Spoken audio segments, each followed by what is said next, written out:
Hello students, today we will start control. Control means नियंत्रण. Control का अर्थ क्या होता है? नियंत्रण. बेसिकली आपने पढ़ा होगा ऑर्गेनाइजेशंस, जो कोई भी संगठन है उसके 5 एलिमेंट्स होते हैं, 5 तत्व होते हैं. फर्स्ट आपका क्या होता है? प्लानिंग होता है. Second organizing, third staffing, fourth directing और लास्ट या फिफ्थ आपका कंट्रोल. तो कंट्रोल बेसिकली आप चाहे किसी भी फील्ड में वर्क करते हो, आपने जो प्लानिंग की है वो प्रॉपर्ली एग्जीक्यूट हुई या नहीं हुई, इसी को चेकआउट करना होता है. वो क्या होगा? आपके कंट्रोल में इंक्लूड होगा या नियंत्रण में शामिल होगा. ये आपके नियंत्रण में इंक्लूड होता है. तो कंट्रोल में जैसे कि आपने देखा होगा कि कोई भी ऑर्गेनाइजेशन होता है उसको 3 लेवल में डिवाइड किया जा सकता है. फर्स्ट आपका टॉप लेवल यानी उच्च स्तरीय प्रबंध कह सकते हो. सेकंड मिडिल लेवल या मध्य स्तरीय या डिपार्टमेंटल हेड कह सकते हो या डिपार्टमेंटल ऑर्गेनाइजेशन कह सकते हो. और थर्ड आपका लो लेवल या निम्न स्तरीय. तो बेसिकली इनको 3 पार्ट्स में डिवाइड किया जाता है. तो आपने जो प्लानिंग की है वो एग्जीक्यूट करने के लिए या प्लानिंग को पूरा कंप्लीट अचीव करने के लिए इन तीनों प्रोसेस से हमको गुजरना पड़ता है. तो प्लानिंग में और जो हमको रिजल्ट आया है उनमें जो डिफरेंसेस है उनके लिए हम क्या करते हैं? कंट्रोल. यानी आपने जो प्लानिंग की है, प्लानिंग के अकॉर्डिंग क्या करते हैं? प्लानिंग के अकॉर्डिंग आपके थ्रू वर्किंग की जाती है और वर्किंग करने के बाद में आपका जो रिजल्ट आता है,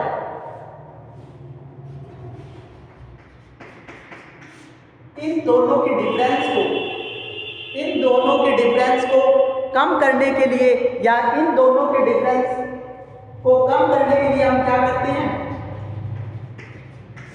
कंट्रोल का यूज करते हैं, नियंत्रण का यूज करते हैं. यानी इन दोनों में डिफरेंसेस क्या होगा? आपका वेरिएंसेस. जो आपके वेरिएंसेस आते हैं उनको डिटेक्ट करना और उनको इन फ्यूचर में कंट्रोल करना. इसीलिए इसको फ्यूचरिस्टिक कॉन्सेप्ट भी कहा गया है. फ्यूचरिक कॉन्सेप्ट क्यों? क्योंकि बेसिकली आपने जो प्लानिंग की है उसका रिजल्ट आपको मिला और उनमें जो वेरिएंसेस रहे, किस रीजन से रहे, इनको उस टाइम पे हम सोल्व नहीं कर सकते क्योंकि ये आपको रिजल्ट बाद में पता चलेगा. और इनमें लेट होने के लिए या आपका टारगेट अचीव नहीं होने के जो रीजंस है उनको हम फ्यूचर में सोल्व आउट कर लेते हैं. इसीलिए इसको क्या कहते हैं? फ्यूचरिस्टिक प्रोसेस भी कहा जाता है. तो बेसिकली मैंने आपको बताया था कि जो आपकी कंट्रोल है वो हर लेवल पे होता है. यानी कि टॉप लेवल, लो, मिडिल लेवल और लो लेवल सभी पे कंट्रोल होता है. तो बेसिकली उनके थ्रू कंट्रोल कैसे किया जाएगा? टॉप लेवल में जो आपने प्लान्स बनाए थे उनका ओवरऑल इवैल्यूएशन किया जाता है. टॉप लेवल पे क्या की जाती है? टॉप लेवल पर आपके प्लानिंग की जाती है. किसके द्वारा की जाती है प्लानिंग?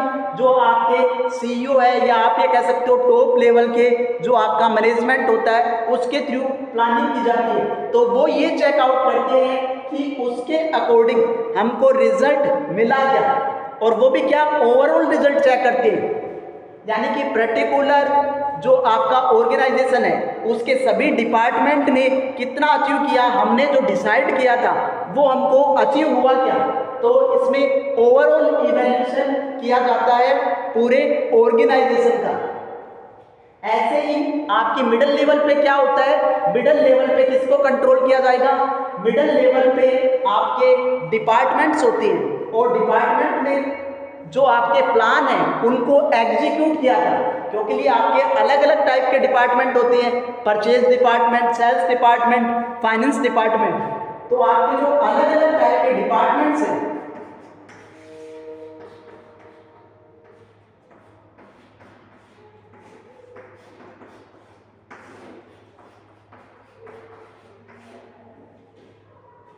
तो उनकी परफॉर्मेंस कैसी रही. यानी कि फाइनेंस डिपार्टमेंट की आपकी परफॉर्मेंस कैसी रही? आपकी परचेज डिपार्टमेंट की परफॉर्मेंस कैसी रही, ये इसमें चेकआउट किया जाता है। कैसे चेकआउट किया जाएगा?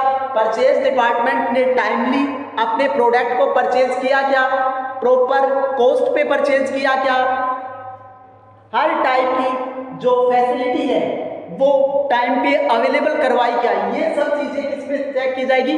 परचेज से रिलेटेड। ऐसे ही सेल्स डिपार्टमेंट ने जो टाइमली सेल्स की क्या, उन्होंने सेल्स के लिए अलग अलग प्लान्स बनाए क्या, यानी मार्केटिंग का जो प्रोसेस है उसका इफेक्ट सेल्स पे कितना हुआ, ये आपका मार्केटिंग डिपार्टमेंट में चेक किया जाएगा। तो ऐसे तरह तरह की जो परफॉर्मेंस है डिपार्टमेंट वाइज चेक करने के लिए जो है वो किस पे यूज करेंगे? मिडल लेवल पे। यानी मिडल लेवल में जो आपकी डिपार्टमेंट की जो परफॉर्मेंस थी वो कैसी रही, बेस्ट रही, लो लेवल की रही, हाई लेवल की रही, ये चेकआउट किया जाता है। और लो लेवल है जो आपका सबसे नीचे लेवल का होता है, उसमें क्या किया जाएगा? जो वर्कर है उनको एग्जामिनेशन किया जाता है, यानी आपके जो कर्मचारी हैं वो काम किस प्रकार कर रहे हैं, कैसा कर रहे हैं, उनकी एफिशिएंसी कितनी अच्छी है। तो ये सब चीजें किस पे की जाती है? ये आपके लो लेवल पर की जाती है। तो कंट्रोल का सिंपल मीनिंग क्या होगा कि जो वेरिएंसेस आए हैं उनको रिड्यूस करना, उनको दूर करना, और वो भी क्या है? फ्यूचर में, क्योंकि लिए एट ए टाइम जो वेरिएंसेस आ गए उनको हम कंट्रोल नहीं कर सकते, लेकिन इन फ्यूचर में कभी भी इस टाइप की जो मिस्टेक है वो नहीं हो। ये सब किसमें किया जाएगा? कंट्रोल में।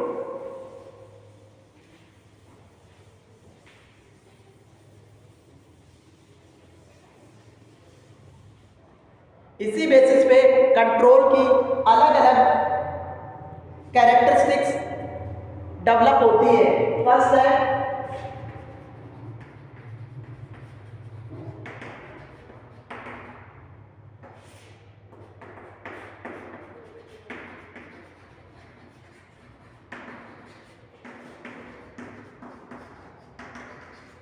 मैनेजरियल फंक्शन, यानी प्रबंधकीय कार्य। मैंने आपको पहले भी बताया था ये आपका मैनेजमेंट का फिफ्थ फंक्शन है, यानी पांचवा आपका मैनेजमेंट का फंक्शन क्या होगा? कंट्रोलिंग।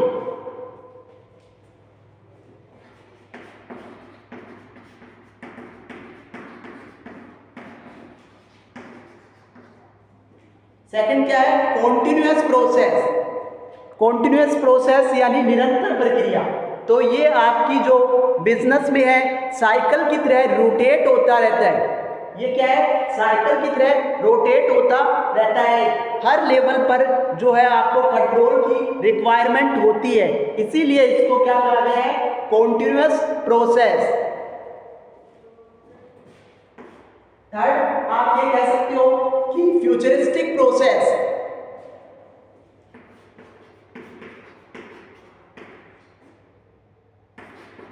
या फ्यूचर ओरिएंटेड प्रोसेस। बेसिकली मैंने बताया था जो वर्क हो गया उस, या आपने जो मिस्टेक की है उन मिस्टेक को चेकआउट करना, कहाँ पे मिस्टेक हुई है ये चेकआउट करना, और इन फ्यूचर में इस टाइप की कभी भी कोई भी मिस्टेक नहीं हो ये चेक करना है। क्या होगा? फ्यूचर ओरिएंटेड प्रोसेस, यानी फ्यूचर में उस टाइप की मिस्टेक नहीं होनी चाहिए, इसीलिए इसको क्या कहते हैं? फ्यूचरिस्टिक।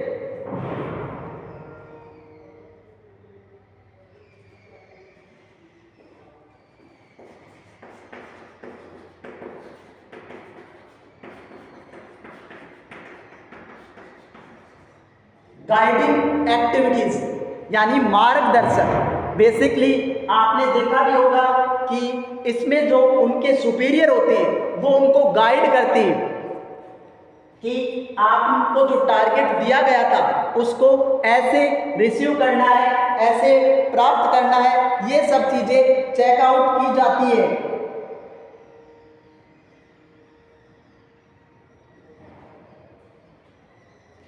पॉजिटिव और नेगेटिव भी हो सकता है ये आपका।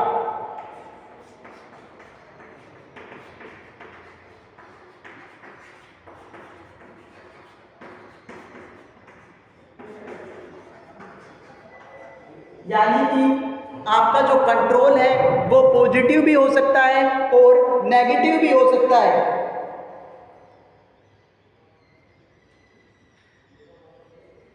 पॉजिटिव में बेसिकली हम क्या करते हैं, अपने जो रिसोर्सेज है उनका बेस्ट यूटिलाइजेशन करने की कोशिश करते हैं, या अपने जो रिसोर्सेज है उनको यूटिलाइजेशन करके अपना प्रोडक्शन इंक्रीज करने की कोशिश करते हैं। इसीलिए इसको क्या कहा गया है, पॉजिटिव। पॉजिटिव में क्या होगा, यानी कि जो आपके ऑर्गेनाइजेशन को इंक्रीज होने में हेल्प करे वो आपका पॉजिटिव। और नेगेटिव यानी जो आपके अवांछित तत्व होते हैं, अनडिजायर्ड जो एलिमेंट्स होते हैं, उनको रेड्यूस करना या उनको एलिमिनेट करना भी क्या होगा, ये भी इसी का पार्ट होगा।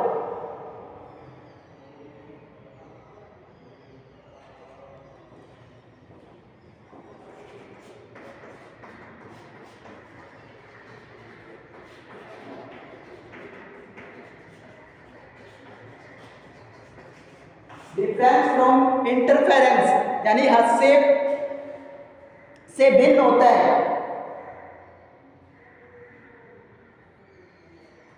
इंटरफेरेंस का अर्थ क्या होता है, किसी को जो वर्क कर रहा है उसमें इंटरफेयर करना, यानी उसको वो वर्क करने नहीं देना।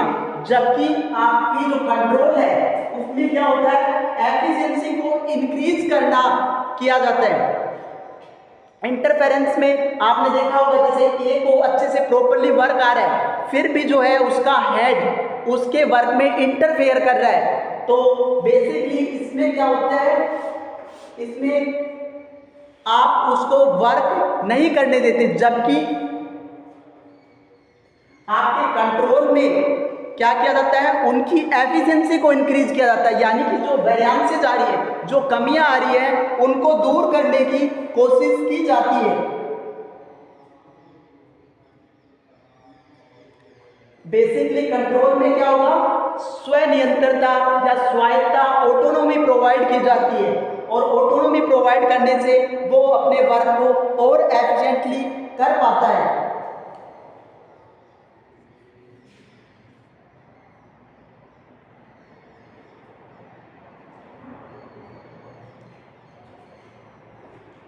कंप्लीट प्रोसेस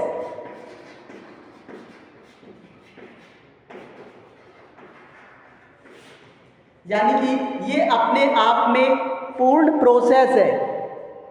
इसके थ्रू क्या होता है, आपका जो स्टार्टिंग पॉइंट प्लानिंग है और वो कंप्लीट कहाँ पे होता है, आपका कंट्रोलिंग पर कंप्लीट होता है। क्योंकि लिए फर्स्ट हम जो प्लान करते हैं उसके अकॉर्डिंग ही अगर हमको अपना टारगेट अचीव हो जाता है या प्राप्त हो जाता है, तो हम इजीली क्या कर सकते हैं, अपने जो टारगेट है उनको अचीव कर लिया।